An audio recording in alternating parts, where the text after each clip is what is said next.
In this video, I'm going to show you how to size properly for challenges. So you pass the evaluation phase quickly and then you don't lose your trading account after you got funded. I think a lot of people, they spend way too much on the evaluation phase and then they are way too aggressive in the funded phase and blow up their accounts. So we are trying to avoid both of that. Now I'm here on the side of Handtag Trader, and I have a couple of programs. And I also prepared a beautiful Excel file. Now the way I size for Propfirms is based on my usual risk per trade. And that means the following. Let's assume we are buying this $200,000 program here for 1,169 bucks. Yeah, I put that in here and here. Our challenge max drawdown is 10%. And our profit target is 10% and in the second phase 5%, but doesn't really matter for our risk here. What matters is how much we pay for it, what our max drawdown is, and what our usual risk per trade is. Now this is super important. If your usual risk per trade is $100 in your normal brokerage account, I know many of you don't even have a brokerage account anymore. You went straight into prop trading, which is fine. Then I would say, okay, what amount of money would hurt you if you lost it in a single trade? And I think for most normal people that haven't been trading for a while, don't have a huge bankroll, etc., that's around 50 to 100 bucks. Let's stay at 100 bucks here for the ease of calculation. You basically take that 100 bucks and that $1,169 that you paid for the program, and you divide the cost by your usual risk. So you come up with around 11.69. And that 11.69 is the amount of trades you want to be taking before you fail your evaluation phase. Because now you are essentially taking $100 risk per trade. You pay the 1,169 upfront, but if you divide that by 100, it will take you 11 trades roughly, 11 losing trades minus 11R to reach this amount. So every trade that you take in the evaluation phase will be worth 116 bucks. Okay? And that is then 0.86 risk per trade and $1,710 in your challenge account. Now, of course, if your usual risk is 500 per trade, then you would risk a lot more. 4.28% of the challenge account is what you would be risking.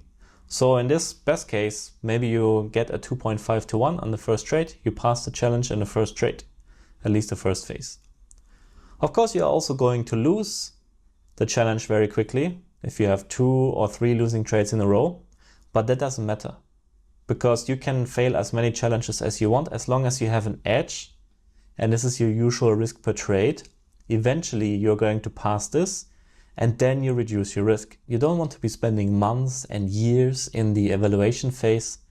That makes absolutely no sense because it's just a waste of time. And then once you are funded, you have this 10% drawdown here, maximum total loss.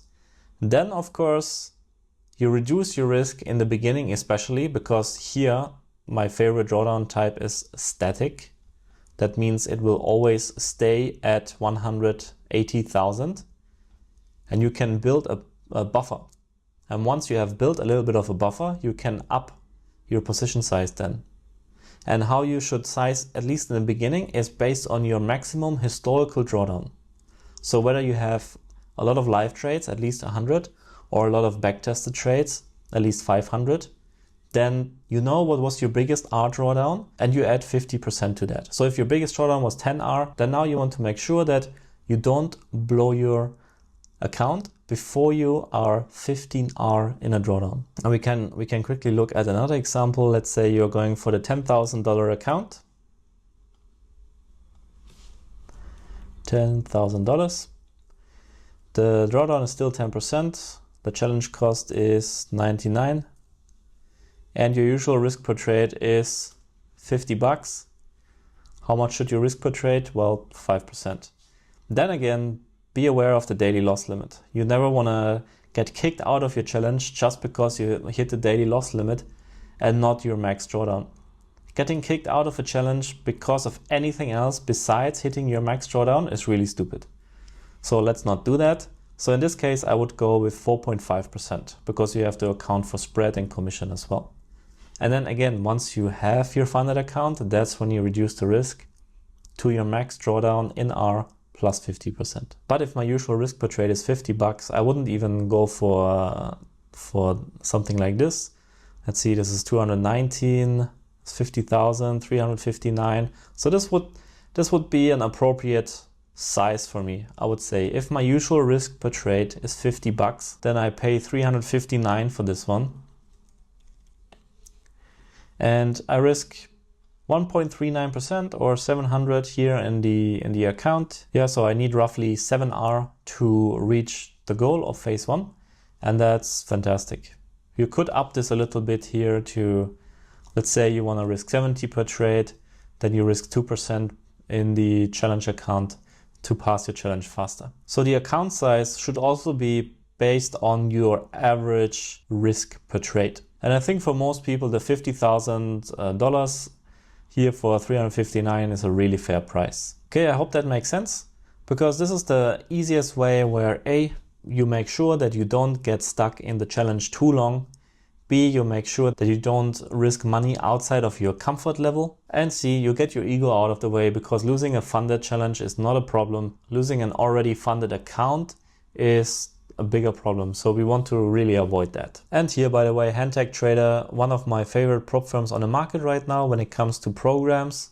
The $200,000, the $100,000, they're all really fairly priced. And my favorite is the enhanced two-step, because it's a no consistency rule. Consistency rule sucks, period. I love the balance static drawdown because I can build up a buffer, increase my position size. That's also fantastic. And I think their targets are very fair. You can trade through news, you can hold over the weekend. All of that is fantastic. Yeah.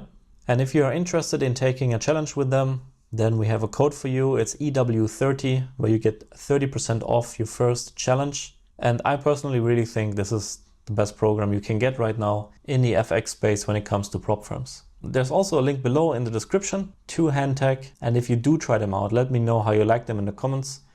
Again, the code is EW30. So I hope this made sense to you. Again, I will show you quickly the Excel file. So usual risk per trade, challenge cost, max drawdown, account size. And then here there are very simple formulas to calculate this stuff. It's very straightforward once you understand it. And then you can size appropriately based on your edge, based on your risk tolerance, and based on the maximum total drawdown that the prop firm is giving you paired with the program cost. And then once you are funded, of course, reduce your risk by a lot and milk it as much as you can.